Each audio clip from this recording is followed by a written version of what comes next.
kozanga liloba oyo tokoki kokutana kona biso Yesu Kristu te. Nous sommes si reconnaissants Tozali kondima de ce que nous pouvons toujours écouter sa tango nyonso véritable koyoka parole. liloba ya solo. Elle est pour nous une source Yango d'édification. nde mpona biso eloko ya motuya. Merci, Seigneur fidèle, Totondi de ce que nous pouvons na ndenge toujours ete nous réunir tokoki sous la tango nyonso proclamation de ta kosangana parole. mpona sala liloba.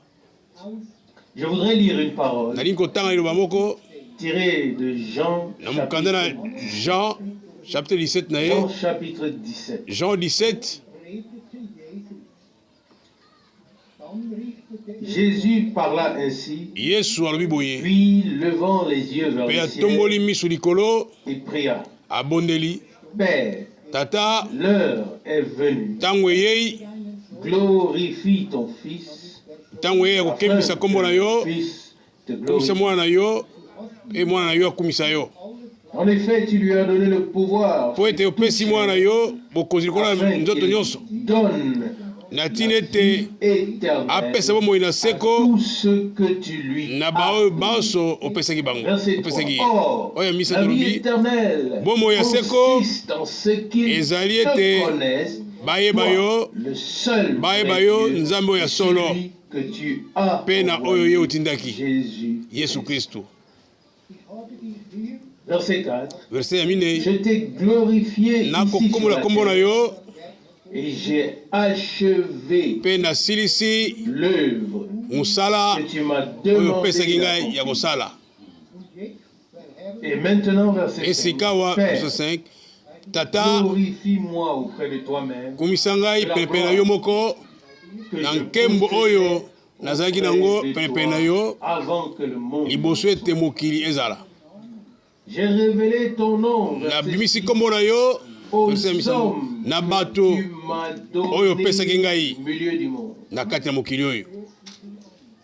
C'est à toi Ezali qu'ils yo appartenaient, bazali bayo ya tu yo me les as donnés, me yo ozwi opesi ngai bango ils ont gardé. mpe babateli kombo na yo. Maintenant, Sikawa reconnu, bayo koyeba tout ce que tu m'as baye dit banso opesaki ngai vient de toi. bazali yo ya yo. Car Pamba te les paroles que tu m'as données, maloba oyo opesi ngai je les leur ai données napesi bango maloba yango et ils les ont reçues. bato yango mpe bayambi yango Et ils ont reconnu en mpe vérité bandimi que na je kati na suis solo sorti de ete toi. ngai nawuti epai na yo Et ils ont cru mpe bandimi ete que c'est toi yo nde qui m'as envoyé. nde otindi ngai. Verset 9. Verset 9 Je prie pour eux. nakobondela mpo na bango Je ne prie pas pour le monde, nakobondela mpo na mokili mobimba te mais pour ceux kasi que tu m'as nakobondela mpo na baoyo yo opesaki ngai mpo ete il t'appartient. baoyo wana bazali ya yo. Verset 10. Verset 10 Et tout ce qui baoyo est banso à moi ezali ya ngai ezali mpe ya yo. et ce qui est à toi Baoyo ezali ya yo ezali mpe ya ngai et mpe j'ai été glorifié. nakotondo yo nakokumisa yo Et mpe lisusu je ne suis plus dans le monde, naza su na mokili oyo te mais eux kasi bango sont encore baza na dans le mokili monde oyo pendant que je vais. ntango oyo ngai nakei ngambo na yo. Père Saint, Tata na oyo sembo garde-les en batela ton bango nom que tu m'as donné, na lolenge opesaki ngai bango qu'ils soient un, mpo ete bazala moko nous le sommes. lokola ngai na yo tozali moko. Verset 12. Verset 12 Tant que j'étais au milieu de ntango nazalaki kati na bango j'ai gardé en ton nom nabatelaki na kombo na yo ce que tu m'as donné, bayebanso oyo opesaki ngai et mpe lisusu aucun d'eux moko na bango te n'a été perdu, nabungisaki si ce n'est soki le fils mwana oyo ya libebi de la te perdition, kaka mwana libebi afin que nde l'écriture mpo ete s'accomplisse. makomi ekokisama. Verset 13. Verset 13 Et elobi maintenant, kasi je sikawa vais vers toi, ngai nakei ngambo na et yo je dis encore ceci dans le mpe nalobi monde, lisusu na afin mokili qu'il mpo ete porte pleinement en eux la bakumba kati na bango telle esengo que je l'ai. lokola oyo ngai naza nango. Je leur ai donné ta parole. Napesi bango liloba na yo Je les ai haïs, bango mpe bazwi liloba parce qu'ils ne sont pas du monde. mpo ete baza ya mokili te Moi aussi, lokola ngai mpe naza ya mokili je ne te. suis pas du monde. Je ne te prie pas de les nazalaki ôter, te mais oyo bato mokili de les préserver. na bombi bango na mabe nyonso. Ils ne sont pas du monde, Baza ya mokili te comme moi aussi. lokola nga mpe naza ya mokili te. Pas du monde. Sanctifie-les dans ta vérité. Osanctifie bango na kati na solo na yo Et, mpo te liloba na yo ezali solo. verset 18, comme tu m'as envoyé dans le Lokola monde, otindaki nga na mokili moi aussi, ngai mpe lokola je les ai nakotinda envoyés. mpe bango na mokili. Et pour eux, Mpo na je bango me sanctifie, nakomipetola afin qu'ils soient eux po ete aussi bango mpe sanctifiés bamipetola dans la vérité. na kati na solo. Quel merveilleux O liloba nini kitoko boye nous avons lu ici. oyo totangi awa. Au verset 3, il est dit, Verset ya misato elobi oh, la vie éternelle bomoi ya seko en ce qu'ils te ezali connaissent, ete bayeba yo le seul yoyo moko nzambe na solo celui que tu as envoyé, mpe bayeba oyo otindi Yesu Kristu. nous te remercions, Seigneur, Totondi yo botondi nkolo de ce que tu nous as accordé na la ndenge révélation, opesi biso bofungwami ya likambo connaissions la toyeba yo solo la vraie parole. mpe toyeba liloba ya solo. Je te remercie, Totondi yo Seigneur Jésus, nkolo na biso Yesu Kristu pour ce jour. na mikolo oyo Puisses-tu être au milieu de nous, zala kati na biso, nous conduire tambwisa biso, et nous guider. tambwisa Nous biso, voulons prier. tolingi kobondela Seigneur Jésus, nkolo na biso Yesu Kristu. nous te remercions Totondi yo botondi de ce que na tu nous as rachetés, osombi biso makila na yo de ce que nous pouvons être tes e enfants. lisusu tozali bana na yo Et nous le sommes. e tozali bana na yo solo, Car pamba tu l'as te dit, et nous bolobi avons ete lu totangi ete que ta parole, liloba na yo ezali solo.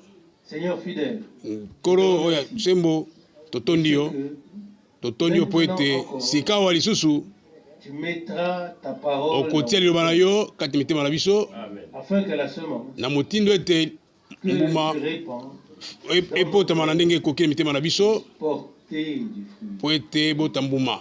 Bénis la parole Pambola liloba que nous entendrons. oyo tokoyoka, Bénis-nous tous. pambola biso banso nkolo na biso Yesu Kristu. Je te remercie Totondi yo de faire toutes choses. na nyonso kosala makambo nyonso na ndenge olingi Toi, Seigneur mpo Jésus, ete yo nkolo na biso Yesu as Kristu tout accompli au osalaki bois du nyonso calvaire. nyonso na kulusu ya Tu as porté calvaire. les péchés, Osalaki okumbaki masumu na tu biso, as porté les maladies, okumbaki maladi na biso, tu as vaincu l'adversité. olongi Et mpe c'est à nyonso toi, Seigneur Jésus-Christ. oyo nkolo na biso Yesu Nous Kristu. voulons Sika tolingi donner nos actions de grâce, na matondi epai na yo, te louer, et te tokumisa yo, tosanjola yo, donner toute la gloire. topesa yo nkembo nyonso na kombo na Yesu Kristu.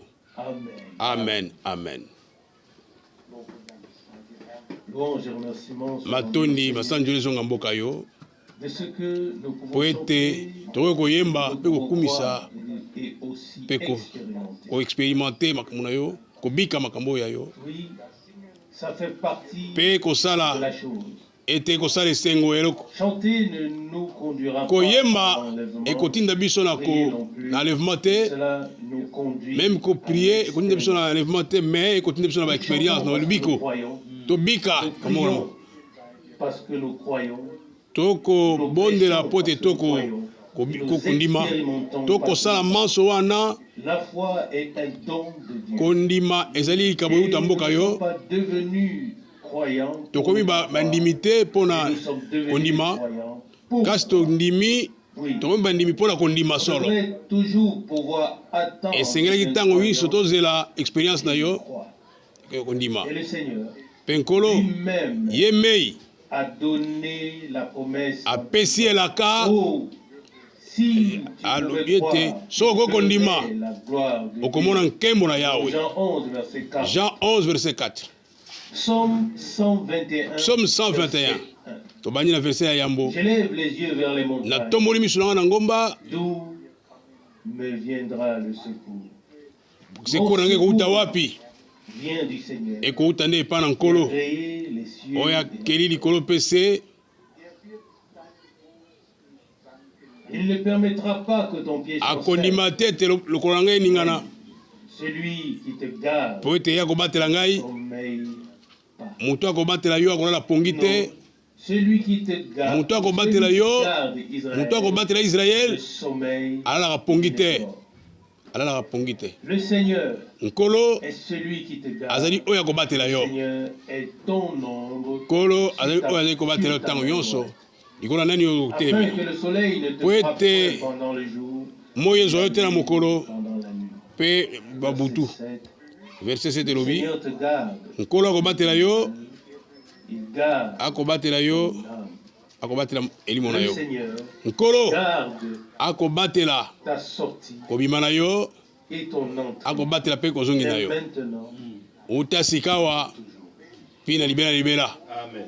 Amen. quelle parole Liloba nini? reconfortante liloba nini oyo ya kotendisa biso mitema et qui renforce oyo la ezali foi. kondimisa biso mpenza kondima Lorsque solo le Seigneur commence, ntango nkolo akoloba ce n'est pas limité dans le temps, ezali ya kosukisa na ntango te dès maintenant lokola ekomami et pour toujours. banda sikawa mpe na libela na libela. Lorsque Dieu commence quelque Soki chose kolo abandi eloko, avec un homme, ana mutu alors moko la chose débouche dans makambo l'éternel. yango ekendeka ti libela na libela. Ne fait rien pour un Kolo asalaka eloko temps court, moko te mpo na ntango moke mais tout ce qu'il fait nyonso ye asalaka se fait pour l'éternité. esalamaka mpo na libela na libela. Fait pour l'éternité. asala yango mpo na libela na libela. Et c'est ainsi que Yango, nous pouvons croire.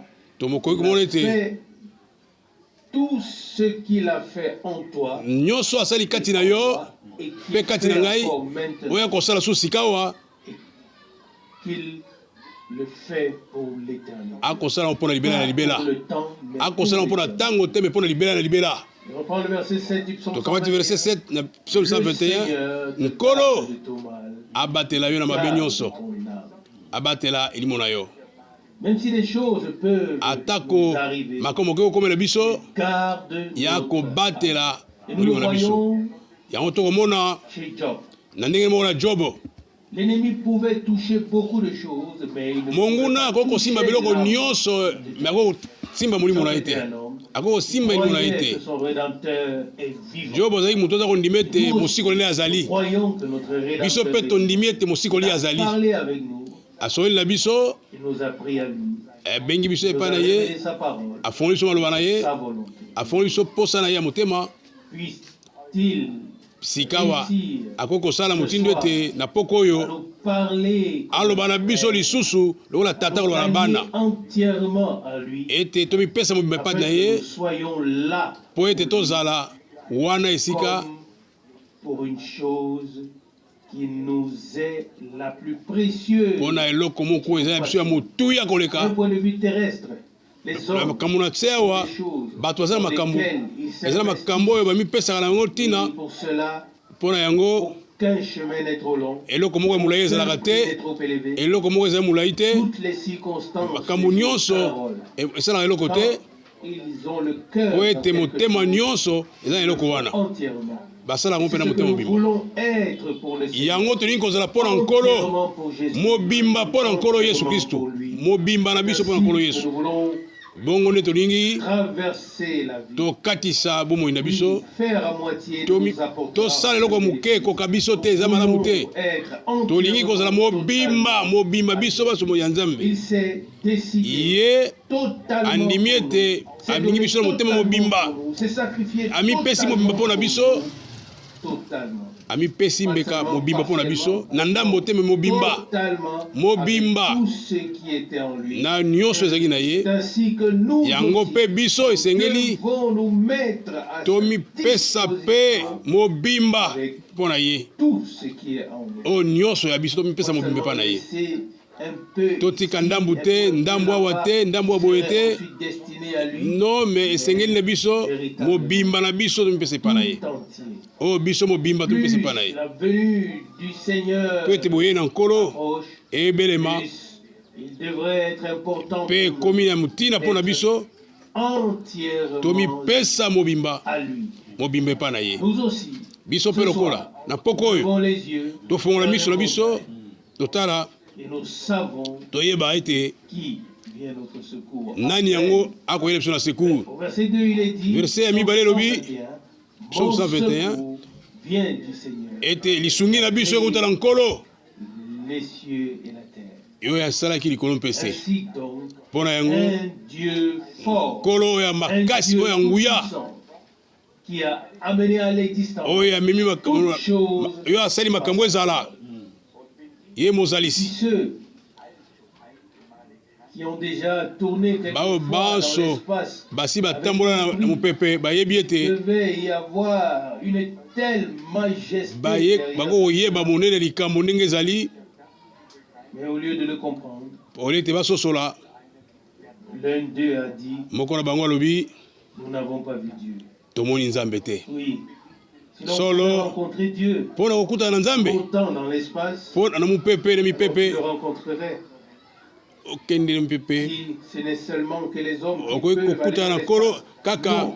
eza bato bakei na Ils ne mopepe vont te pas rencontrer Dieu. Kolo bazwaki na Ils vont mipepe te. rencontrer Dieu que d'une nkolo toute autre manière. bakutaki kaka na lolenge mosusu Dans les vaisseaux spatiaux, na pas dans l'espace, vaisseau spatio te na mipepe te me na kati na yesu kristu c'est-à-dire là où il kaka nous a wana rencontrés. C'est tokokutana na ye. seulement là que Kaka nous pouvons kuna, le rencontrer. nde tokokutana Ce n'est Nzambe. que là Kaka que Dieu kuna, s'est fait homme. nde Nzambe misali moto. Il s'est fait connaître à lui. kuna nde amimonisi na mokili Il mobimba a fait alliance avec Kuna lui. nde asali Il a accompli boyokani na la biso. réconciliation. kuna nde Là, asangisi boyokani nous pouvons le rencontrer. kuna nde tokokutana ye Alors, toute religion mpe sont bareligio nyonso ezali éliminée, pamba toute doctrine, nyonso tous malakisi sont mis de nyonso côté. eke mopembeni Et il n'en reste qu'un seul. etikala kaka eloko moko Et il est dit dans la parole elobami na liloba nzambe il est ete que Jésus seul. kaka nkolo yesu ye moi Dieu était en Christ. Nkolo avandi kati na réconciliant Kristu le monde avec ako lui-même. koyokana na mokili mobimba Colossiens 5, verset 19. En Christ, 2 Corinthiens 5 verset 19 na kati na kristu tokutana na nzambe na kati na kristu tokoyokana na nzambe na kati na kristu tokutana na nzambe Dieu mpo ete nzambe révélé. amibimisi amifongoli Pour cela, nous sommes. mpo na yango toya na kondima Nous levons les yeux totomoli miso na biso likolo vers Dieu miso na dans biso la epa na nzambe na kondima et nous prions de mpe tout cœur tokobondela pour qu'il nous aide, mpo ete asunga biso nous soit proche. ete apusa na pepe na biso Et nous lui ferons confiance, topese confiance na biso nyonso qu'il puisse nous bénir mpo ete apambola biso aujourd'hui aussi. apambola biso mpisu lelo Maintenant, nous allons quand même Sikawa, dire quelque chose. tokokotanga de biloko cette mosusu na kati na makomi Commençons par tobanda na Psaume 122. psaume 122 na verset ne yambo Psaume elobi 122, verset 1. 122 verset 1 Je me suis elobi réjoui lorsqu'on m'a dit. nakosepela ntango bayebisi ngai tokende na ndako na nzambe Verset 2. verset 2 Nos pieds se tiennent makolo na dans biso tes portes, ekotelema na milako na ye Jérusalem. na porte na Jérusalem. Jérusalem, verset 3. Yerusalem verset Toi qui a 7 été rebâti yoyo tongami lisusu comme une ville lokola engumba dont les parties sont solidement liées ensemble. oyo biteni nyonso ekangami esika moko D'où montent les tribus. esika wapi mabota ekoya mabota na Selon nkolo l'ordre donné ekoya à Israël, kokoka na mobeko bapesaki na Israele célébrer ya le nom du kotondo Seigneur. nkolo na nkolo Verset 5. verset ya Car mitano pamba celle-là te qui était placée au kuna nde trône kuna nde pour le jugement, trone ya jugement ezalaki trône, kuna nde maison kiti na basambisi ezalaki Verset 6. Verset 6 elobi, Apportez à Jérusalem bomema na Jérusalem une de paix, kimia salut à ceux qui t'aiment. bopesa oyo na kimia kuna Que la paix règne mpe sur kimia tes villes, ezala kuna que le repos soit ete assuré repos ezala esika wana à cause de mes frères, mpo na ntina ya bandeko na biso mpo na baninga na biso je te souhaite la paix. tosengi kimia ezala Nous l'avons expérimenté. toexperimente likambo mbala ebele L'attention est aussi ntango grande kotala pour elle kokeba na biso ezali mingi mpo na yango pour chacun d'entre nous. mpo na biso Au moko moko moment où les montagnes, ntango les villages, bangomba ceux ekokende où l'on peut jeter tolingi un premier kotala regard sur la ville, tolingi kotala miso na cela mboka est simplement annoncé par celui tomoni ete que cela anime. oyo nyonso Celui ekoti na motu oyo qui n'est pas akoloba directement impliqué motu par la oyo chose de akomona Dieu. makambo oyo te akokomprendre te Ici, une comparaison Awa, nous est donnée. tokosala Verset comparaison 1, moko verset 1 122. elobi ya Je psaume me suis 122 réjoui lorsqu'on m'a dit, nakosepela allons ntango bayebisi ngai dans la tokende na ndako na nkolo Bien-aimés, bandeko nous, en tant Balingami. que peuple de Dieu, biso lokola libota na nzambe boya ya mabota nous sommes tozali touchés tozali bato basimba bino motema po ete makambo mpona biso il s'agit d'aller ntango ekolobama te au rassemblement. tokende na esika ya koyangana tokende na liyangani C'est toute autre chose. eza eloko mosusu Allons en ville. to bikende na ville kende na aéroport kende awa kende kuna tozala sembo ntango bayebisi yo tokende na liyangani ekoleka eloko moko boye solo to lokuta mpe ndenge moko kaka wana soki ezali bongo te il faut esengeli ezala bongo kolo likanisi ekomi ete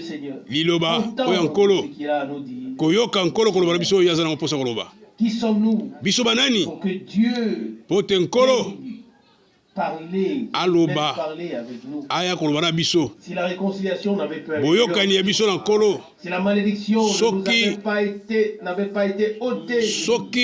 malédiction na biso elongwaka te soki mpe jugement alongolaka te oyo ngai kobeta biso nkolo akoki kotala biso te me kotala amoni biso atali biso atali na nzela ya makila atali amoni te tubili kutoya eloko motuya amoni toza bana ya basi mpe bana mibali amoni bato asomi na nzela ya makila atali na nzela ngolu na ye ete bato bazalaki kosauve nde na liwa oyo ya mbeka baoyo bapetolamaki ti kino bakoma na esika yango na epitre ya bahébreu chapitre 10 alobi verset 14 na mbeka ya mbala moko mpo na libela amemi baoyo nyonso balingaki ye mpona bamisitela na chapitre 10 verset 12 alobi ete ye apesi mpe mbeka moko mpo na libela mpe na nsima avandi mbala moko mpo na libela na droite ya papa na ya tata. Verset 13 elobi nakozelaka likambo ekoma esuka ya kotia makolo. Nalingaki otanga susu likomi mususu natanga na chapitre 9 peut-être lilobi kolobi ete na nzela na mbeka moko amemi bao nyonso ya ye bao nyonso bamipetolaki na nzela na ye boyebi makomi nalingi natanga eloko moko nalingi otanga Esaïe 59 boyebi mbala mingi ezalaka facile te mpona koloba koloba na esika moko boye to na losambo moko boye place makambo ezali ndenge na ndenge bapasi ndenge na ndenge po te soki likomi etangemi wana ekoki kokoma ete motu moko mpe mosusu moto akoloba ete awa etali ngai awa etali ngai biso tokoki kolongola likomi te tokoki kobaluka likomi te tokoki kopona eloko ya koloba te oyo ya kokomama te tokoki kopona te nayo tokoki kotanga tokoki kopona yango te biso tondima liloba nyonso biso tondima liloba nyonso soki kola koloba na biso biso totonde botondi soki olobi na biso lisusu te mawa na biso soki azali koloba na biso te mawa na biso tokokende lisusu wapi non totikala be na ye kaka ye nde aza na maloba ya bomoi. Esaïe 59 verset 1 boyeba ete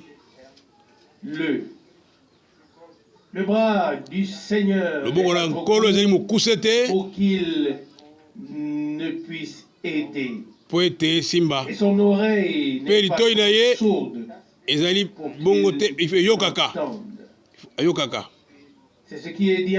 yango ekomami yawa na ebandeli nsima avertissement ezoya non bongo te ye ekotia barrière akotia bokeseni entre biso na nzambe na biso masumu voiler sa face masumu oyo tosali ekokundela na ye na motindo ete ayoka biso te car vos mains pamba sont souillées te de sang maboko na biso et tondi vos makila doigts sont souillés de faute. mpe makambo nyonso tondi Vos lèvres mabe profèrent des mensonges. bibebu na biso koloba lokuta Votre langue lolemo na biso rendre la fausseté. ekoloba makambo lokuta. Verset 4. Verset 4 elobi Nul n'assigne l'autre en mutu moko te akoma mutu na justice na ndenge ya solo, plaide avec fidélité. mutu moko te akokatisa likambo na ndenge ya On sembo. s'appuie sur la tromperie bato bakotelema makambo ya pour faire lokuta la fraude. bakoloba nde Pour lokuta conçoit le mal po ete et en forme bakosalela mabe bakosala eloko mabe. peut-être jusqu'ici. Ntango mosusu esika wana liloba oyo Ne nous concerne certainement pas tous, nyonso eyotala biso te me mais kasi néanmoins propice me nyonso kotoze malamu eli penepene na biso pour réfléchir. po ete tozwa mayele. Ancien Testament A dit les choses, alobaki makambo, les a appelés par leur nom. abengaki biloko na bakombo nango, Ici, ezali awa elles forment une barrière. alobi ete ekosala barrière Séparation ekotia entre vous. miro ekosala mokolo to kati na biso na nkolo na biso. Verset 2 elobi 59 verset 2 elobi Ici, awa nous prenons justement ce mot. tozwa kombo oyo Mur de barrière séparation. barrière mur ya séparation ebaka. Alors le Seigneur a Oui, Ancien ôté Testament. le mur de séparation. kasi nkolo na biso aye alongoli ebaka wana Ce qui séparait abakoli alongoli séparation wana. aucun homme n'a besoin de Mpe rester lelo dans moto aza l'état so na posa susu ya wana te. Évangile ya sika, la bonne nouvelle. évangile elingi ba bonne nouvelle, L'évangile évangile ne nous condamne pas. ekokweyisa biso te, Le évangile monde ekolakisa biso à nous qui sommes condamnés na biso oyo tozali kondane du salut. akolakisa biso nzela ya lobiko. Nous devons le reconnaître Mpe esengeli biso toyeba yango mbala moko mpe et tososola mbala moko l'accepter dans la foi. e tondima yango na nzela ya molimo. Il dit ici, Alobi ete dans Colossiens, na Colossiens au chapitre 2, chapitre ya mibale Colossiens, 2 chapitre 2, à partir du verset verset 13, vous aussi, bino mpe lokola qui étiez autrefois morts bino bokufaki à kalakala cause de vos transgressions, mpo na ntina mabe na et bino l'incirconcision de votre mpe chair, kozanga kokata bangenga na ya nzoto, Dieu kolo vous a rendu la vie. apesi bino bomoi. Alléluia. Haleluya, En vous pardonnant alimbisi bino, toutes alimbisi transgressions, masumu na bino nyonso, en effaçant l'acte alongoli nyonso, apasoli na mokanda oyo eza kokondane bino, et qui était un obstacle mokanda oyo ezalaki ebaka monene, barrière au monene salut, mpo na lobiko na bino l'a wana détruit en le apasoli yango à la croix. mokolo ya ekolo yango na ekulusu. Bien-aimés, Bandiko balingami nous l'avons déjà mentionné, tolobi yango deja, nous avons lu dans le prophète totangaki na Isaïe mokanda ya prophète Ezaïe que nous sommes devenus coupables. ete biso oyo Nous avons tokangamaki lu dans le Nouveau Testament tokweisamaki que Dieu, par kolo Christ, na Nouveau Testament alobi ete na nzela ya nkolo ya nkolo na Yesu vivant atiki avec biso lui, kimia, en nous apesi biso bomoi na nkolo, toutes nos transgressions. atala sumasumu na biso te, atala sumabe na biso te. Celui qui met encore les Mutu oyo transgressions akotia à sumasumu azongela sumasumu ntango nyonso sang de Jésus-Christ.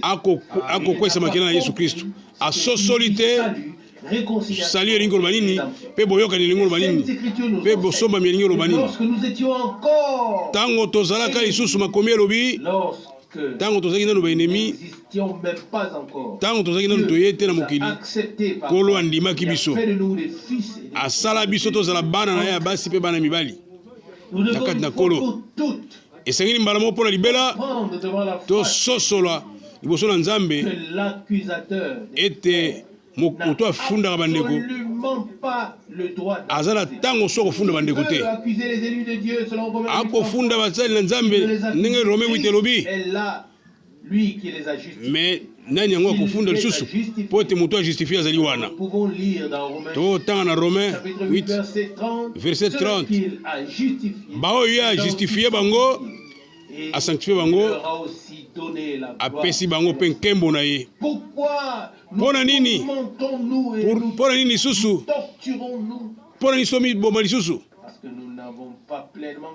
po tososolaki te tososolaki te makambo ya Nzambe ndenge ezali tososolaki te bosomba mio Nzambe asombi biso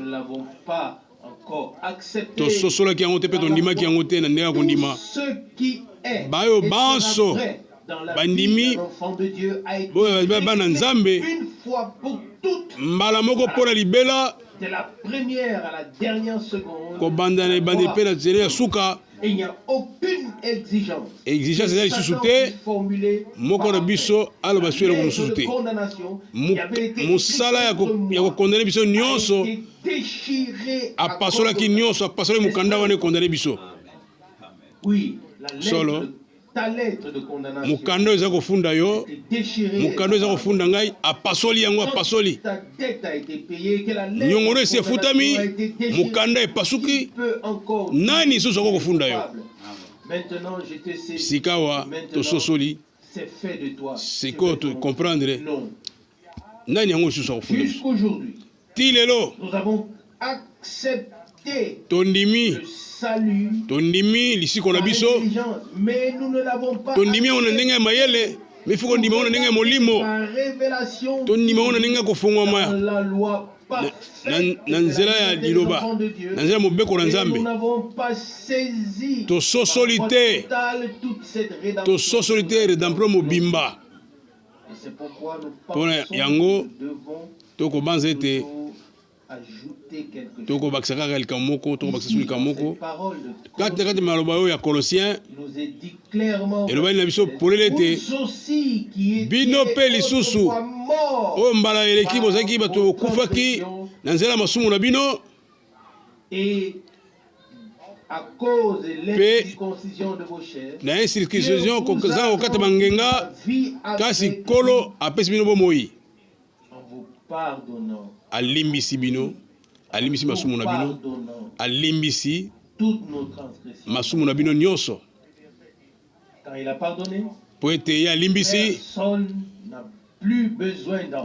ntango ye alimbisi moto aloba su makambo wana te mayemanso oyo alobaki soki ozongeli okokundula makambo eza na se ya makila ekomi kimia tokomitia te esika ya mutu kozongela makambo eza na Golgota soko otali makambo ya Golgota lokola eloko pamba tala ngo lokola eloko pamba te ekifo ozonga mpona bamosusu eloko oyo ezalaki na yo avant Golgota ekoza su bongo te na nsima ya Golgota soki tokondima ete Nkolo ayokani na mokili mobimba na nzela na Kristu ete alimbisi masumu nyonso ya biso eza su na eloko te ya koloba tomoni ete mokanda oyo eza kokondane biso esi epasukami nyonso ya biso ekoki soki totali tondimi yango na kati na kondima toyami yango na kati na kondima ekotila su nini ezaka totondo Nzambe tozongisele nkembo Nkolo tokososola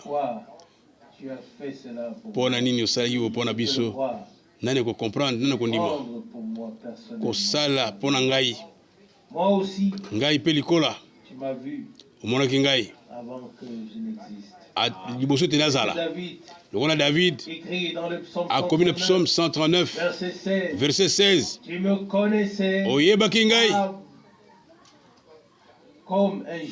oyebaki ngai wana naza nano ntina te omonaki ngai omonaki oyo ozali kobima oza kotowa omonaki yo amonaki ngai aponaki yo liboso te mokili ezalisama ayebaki biso mpe abiangi biso afungoli mitema na biso na miso na biso po ete tondima lobiko oyo na nzela na kondima mpe bomoi ozali ya biso osombi biso abengi biso na kombo na biso. Salut t'a été accordé. Ete lobiko ebikiseli biso. Alléluia. Comme nous l'avons lu Lokola totangi yango la parole du psaume. na kati na mukanda psaume Maintenant, te sikawa toko koloba. pas dès maintenant. Sikawa Pour les te 10 prochaines années, mais dès pour na 10 ans te pour na mule ko yate.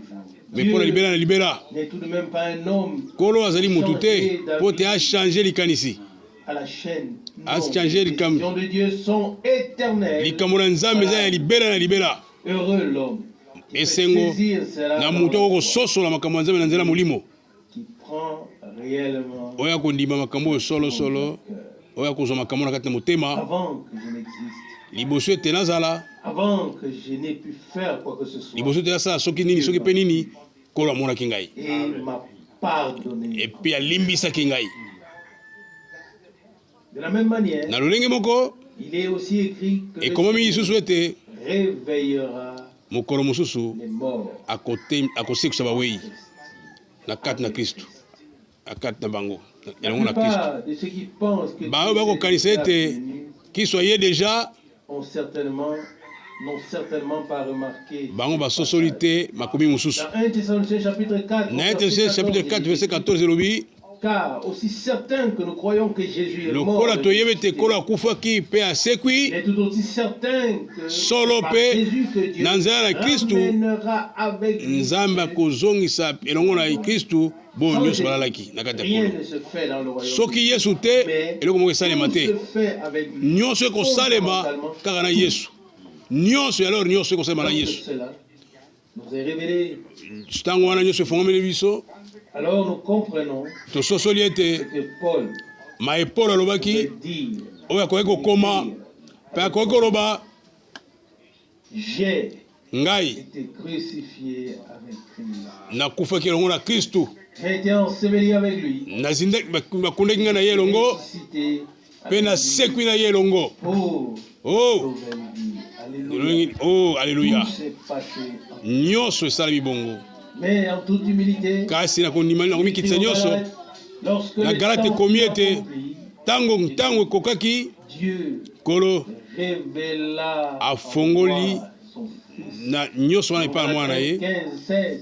na Il doit Galate y avoir une 1, révélation 15, de 16. Jésus-Christ esengeli bofongomi ezala eloba Nzambe aussi certain mpe na le solo Rédempteur. mosikoli Avec l'amour de Dieu afongoli bolingo nyonso ya Nzambe de même na lolenge moko doit être révélé. esengeli lisusu likomi ya Nzambe nyonso efongama biso C'est par lui mpo na nzela na ye nous avons été faits fils. tosalemi bana mibali mpe bana Nzambe Et ya basi ya lorsque Jean Nzambe. écrit, bien-aimés, Yohani nous akomi sommes maintenant enfants. balingami tozali bana na Nzambe solo sikawa Que sommes-nous alors? Bien sûr, nous sommes encore tozali des bana na enfants. Nzambe ata lokola tozali nanu bato boye me toza bana na Nzambe. Il dit, Alobi ete ce que nous serons, on n'a pas encore oyo été biso tokozala nano emonisami te, Lorsque kasi cela sera manifesté, ntango ekomonisama nous serons semblables. tokozala lokola Alléluia. lolenge moko na ye. Alléluia. Alleluya, alleluya. Je le crois tout simplement. Tondimi yango na kimia Je ne nyonso regarde pas à moi, etali ngai je te, regarde dans mon Seigneur, tokotala nde nkolo, Sauveur. totala nde Amen. mobikisi na biso. Et aucun enfant de Dieu, Mwana Nzambe moko te à moins akoki kokóma na likambo que te nous détournions de tous soki abongoni makambo nyonso, fixions nos regards ampesi nyonso pembeni, qui a suscité en nous la foi. atie elongi nde na La oyo perfection oyo asali biso sera malamu. ces deux. Hébreu 12 2 elobi Nous n'atteindrons pas le but. tokokóma na suka ya Dans likambo l'Ancien te. Testament, Na kati na Ancien nous avons Testament montré en quoi consiste amonisi le mur de séparation. mire ya séparation ebakaki kokabola biso Consiste Dieu. Pourquoi Bana Dieu Nzambe. s'est retiré? mpo na nini Nzambe akoki komilongola. Il nous a montré Et puis awa na comment Nouveau ce Testament mur de séparation a Mutu- été ôté mire ya séparation ebaki eza kokabola biso awa areconcilie biso na Nouveau avec Testament, l'humanité. azongisi koboyoka na mokili La mobimba page a été tournée ete likambo ebongwani, chose makambo ebongwani, est arrivée à son terme. makambo mabe esili, makambo mosusu mpe ya sika ebandi. Pourquoi notre Seigneur a pu Nkolo na dire biso alobi ceci est la nouvelle alliance. awa nde alliance ya sika, boyokani ya sika na kombo na ngai. Nouvelle. Alliance oyo ya sika, boyokani ya sika, Je ne me souviendrai plus de leurs péchés. nakobanza su masumu na bango te, mabe na bango nakobanza yango lisusu te. Leur Dieu. Oh, Ils seront mon bazali bato na ngai nazali nzambe na bango. J'inscrirai ma parole dans leur cœur. Nakozwa makambo na ngai maloba na ngai nakotia makomi likolo ya motema na bango. Et une réalité. Ekozala solo ya nzambe. Bien-aimés. Bandeko balingami. Nous voulons croire Dieu. Tolingi kondima nzambe. Honorer. Kokumisa ye kosanjola ye. C'est le chemin po ete nzela par lequel il nous montrera nzela oyo akolakisa biso de notre Dieu. akolakisa biso isiko.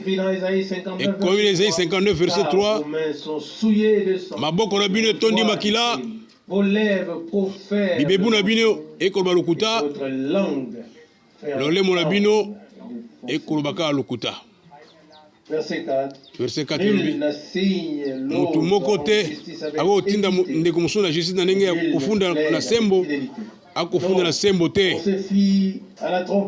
bakokosela baninga makambo, bakokanisa mabe mpo na moninga, bakokanisa baninga mabe. Totondo nzambe po ete eza na bato oyo baoyo bakolimbisa, à qui rien, on n'a rien imputé, esengeli na bango kopesa bango ta foti moko te, mpe tokopesa bango foti te, pamba te tokomitaleli moko na mosusu.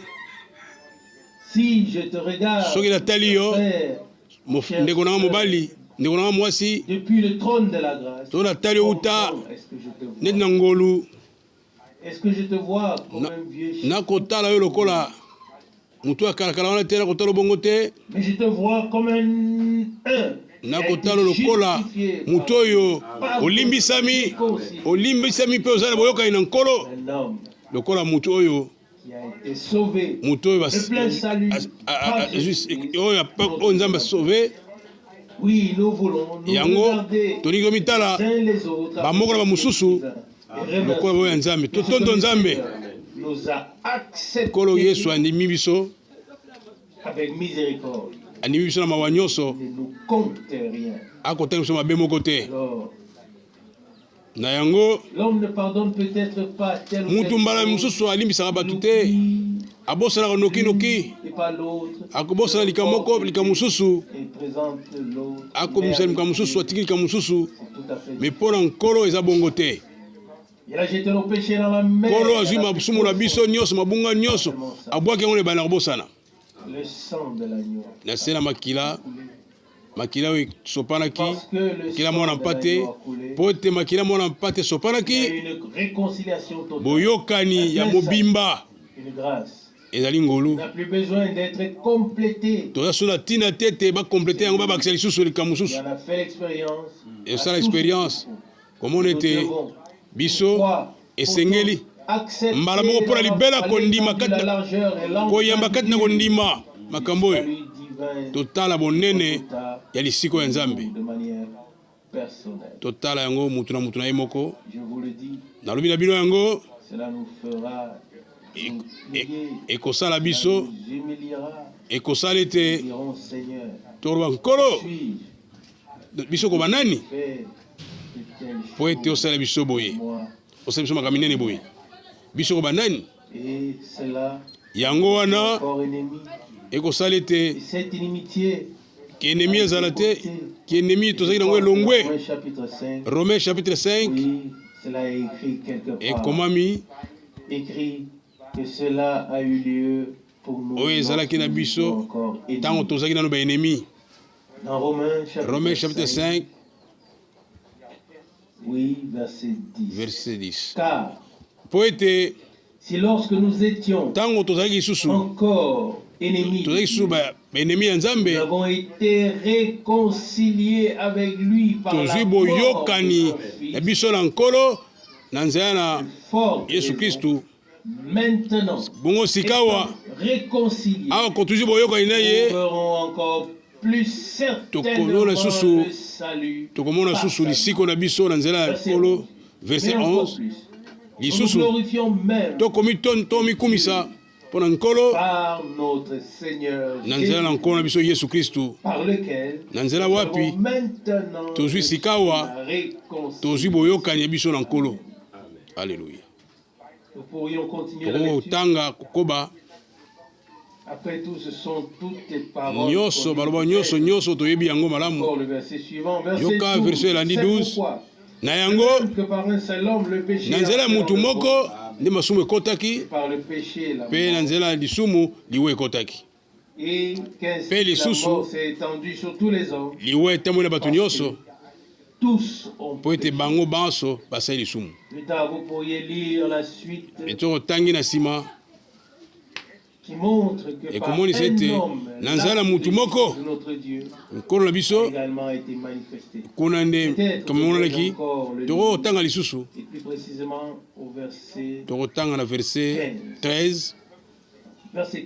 verset 13 ya Romains 5 Cependant, na yango il n'en va pas de même du don de la ezali lolenge moko te na comme de la likabo ya ngolu oyo car si la transgression po d'un ete seul soki masumu ya mutu moko ememaki liwa ya bato ebele, la grâce de Dieu, ngolu ya le Nzambe don esali ete de la grâce likabo ya d'un ngolu seul ya mutu moko Jésus-Christ Yesu Kristu ont surabondé esopani pour la kosopana multitude. mpo na bato ebele.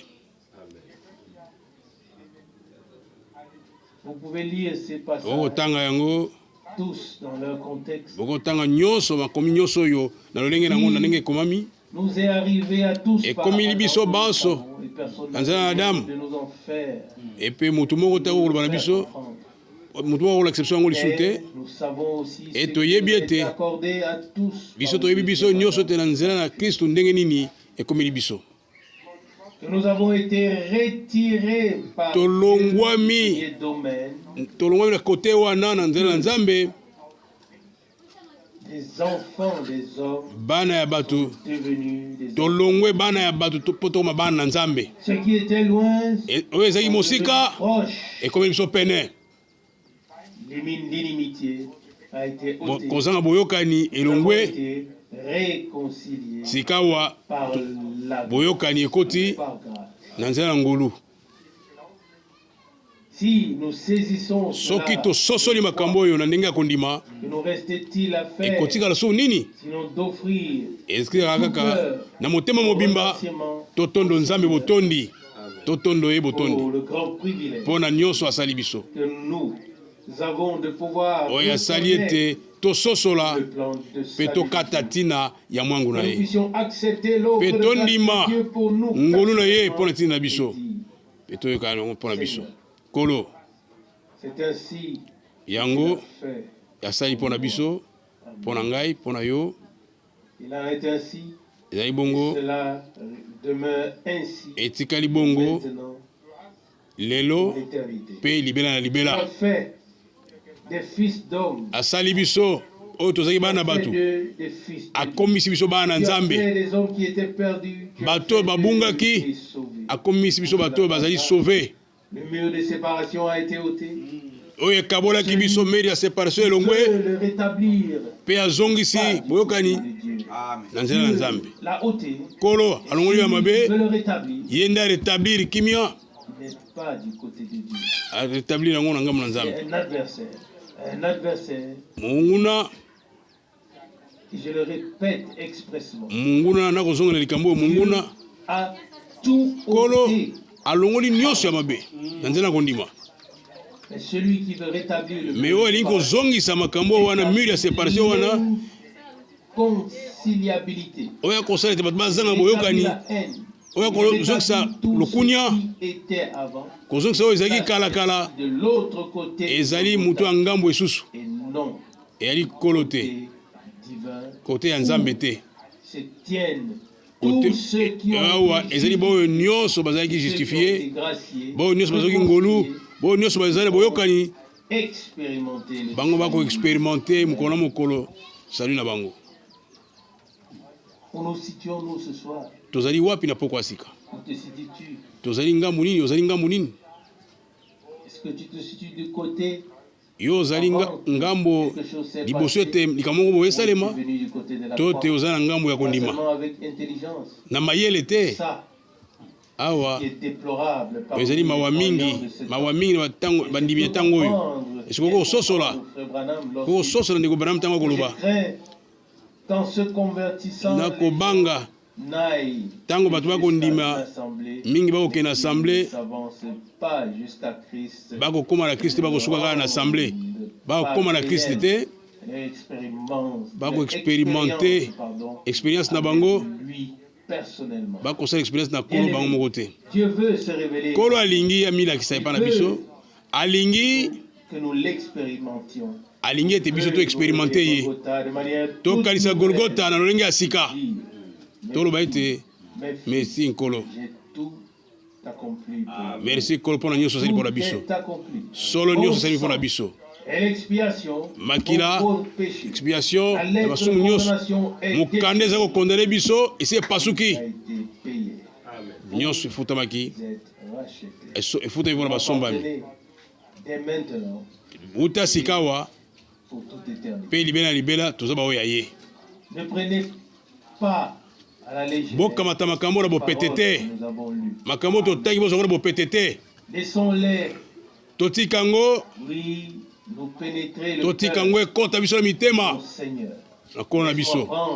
Tika ete nkolo tozo esika na biso ete kondima esangana na kondima na biso wana, kondima esangana na kondima na liyoba ya kondima, ete victoire ya solo ezanga mona biso, boyokani ezala na rédemption na biso. Yango kolo akonsiste susu mpona kotala ndenge tozalaki kala. So moto azongeli makambo wana kala oza moto ya kondima te, moto ya kondima kozongela makambo ya kala wana te. Soki ozongeli makambo ya kala onie Golgota, wangani Golgota. Soki omoni ete réconciliation solo esalamaki na Golgota na kati na Yesu Kristu, moto wana akoki kozala ngambo ya kolo, akoloba ete nkolo oselemeleki ngai, kolo mawa na yo nazali dignité me mawa na yo nakotanga yango kati ya makambo ya mituya na kati na motema na ngai, na kati na motema na ngai makambo munene osali ngai. O nkolo, o nkolo, tala nzembo ndenge eyembaki. O nkolo, nkolo na nzela ya molimo akozwa liloba atalisa biso Golgota na lolenge ya Nzambe kofongola biso nyonso bozongisi ya solo, boyokani ya solo nkolo ya Nzambe na motindo ete biso banso toloba ete nkolo, nkolo solo osali yango tokondima, tondimi yango, tondimi yango na nzela kondima, toyembi yango na nzela kondima na ngai moko penza. Yo telemi katikati mpo na ngai, ozwi esika na ngai, yo ozwi kofundisama na ngai, mpasi oyo ya ngai yo ozwi, mokumba na ngai yo ozwi. Natondi botondi mpo na mosala monene oyo ya lisiko yo ngai naza na gain na bénéfice wana ya solo. Pasi oyo esengaki kopesa ngai kimia lelo ekweyeke epai na yo mpe yango na nzela bapipi na yo nde tozwi lobiko. Nkolo, soki eza susa bitumba kati na yo, soki oyebi te wapi yo ozali yo ndeko, esengeli na yo kosala expérience.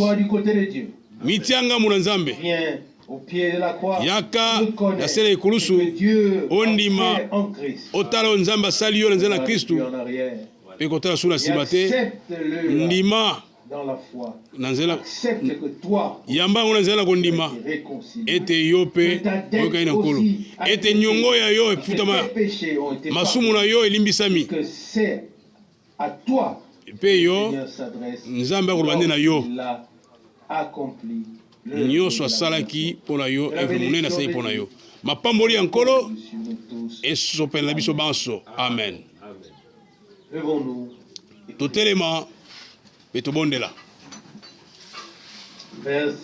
Nkolo Yawe lola na motema mobimba totondi yo botondi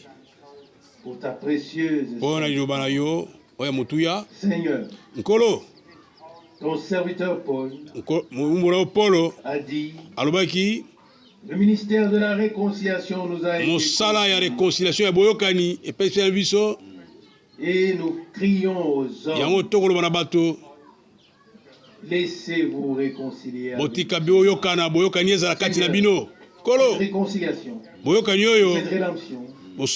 lisika oyo ezwi mosala nango L'œuvre est accomplie. nyonso wana esalemi La lettre de condamnation est mokanda oyo eza kokunda biso opase oki libaka eza kokabola biso elongwe ouvre nos yeux fongola spirituels miso na biso na molimo pour que nous voyions mpo ete tomona ce que tu as fait pour nous. maye oyo osali mpo na biso Bien-aimé Sauveur, nkolo olingami place-nous nga dans biso un état de foi. tika biso na koyoka yo na kondima Toutes choses deviennent possibles. ete makambo nyonso ekokoma possible Nous pourrions mpona avoir biso accès à tokomi sikoyo de nalinga komona tout. kokokisama liloba na yo kati na biso Seigneur, nkolo bien-aimé, molingami bénis tout Pambola. particulièrement mes deux frères pambola bandeko na biso mibale qui m'ont entièrement baoyo laissé le service. batikeli nga mosala oyo Seigneur, nkolo connais leur cœur, oyebi mitema na bango fidèle dans le ciel. oyebi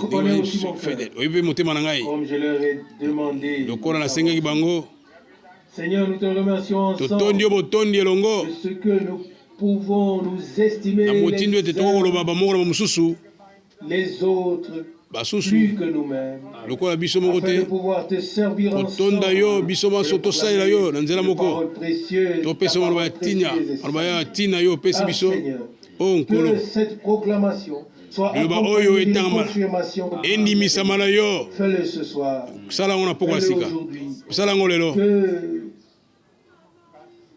na qu'il motindo puisse ete pénétrer dans chaque ekota cœur, na mitema na à biso travers nyonso chaque ekota na mitema nyonso et mpe que baame cela, nyonso oui, ekota qu'il puisse faire pénétrer dans chaque cœur et ekota na chaque kati ya âme que motema cela nyonso se produit. mpe na kati ya elimo nyonso Et oui, que Oui, nous solo, étions déjà kolo. en toi. tozali deja kati na yo liboso te mokili ezalisama halleluya Qui peut les saisir? Qui peut nani akokososola concevoir? nani akokomona likambo oyo nani akokoyemba Que nous étions déjà en tozalaki Adam deja kati na de adamu manière terrestre. na lolenge ya nzoto Et ya que nous mokili sommes sortis mpe au tobimi fil du temps na dans nsima ya un ntango corps terrestre. na nzoto Même nous ya étions mabele tous en Dieu ete biso spirituellement banso parlant. tozali kati na Et ta nzambe semence est na ndenge ya tombée molimo dans notre âme. mpe semence te ekweyeli biso yango ekomi o nkolo makanisi na yo ezali kitoko mingi nzela na yo ezali magnifique o nkolo na biso nkolo na nguya o nkolo yo otondama okumisama na mayema so koloba na biso lisusu o yawe